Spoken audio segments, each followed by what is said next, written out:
How do you think, or was there a moment when you knew that you were going to do what you've done?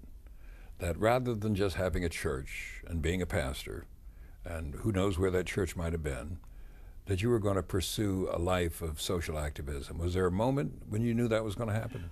During the Freedom Rides in 1961, I was 21 years old, and an organization called CORE, the Congress of Racial Equality, has sent out an application inviting people, civil rights activists, to apply to become a freedom rider, and I applied. I was 21. Well, when I applied, I was not quite 21, but I became 21 before I went on the ride, and I was accepted, and so I didn't have to get my parents okay, and I made a decision then that probably for the rest of my life, I would try to do what I could to combat segregation and racial discrimination and to make our society and our country a better place. I couldn't see myself being confined to a church and to a pulpit every Sunday.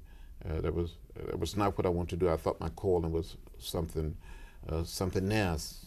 It's significant, and I admire the people who can go and preach every Sunday and minister to a flock, but I thought my calling was in another area. At the same time, King, co-pastor of his father's church, Abernathy, pastor of a church in Montgomery, then in Atlanta.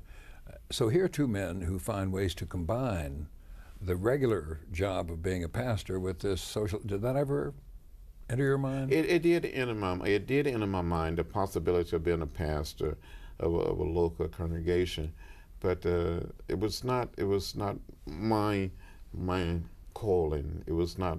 I didn't see it as my mission.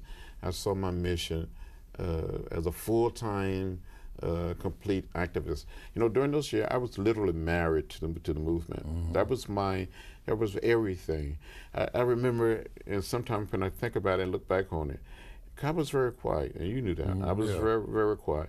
But sometime back in Nashville, they would say, "John, what do you think?" And I always said, we need to find a way to dramatize the issue. We need to find a way to dramatize it. We have to get out there.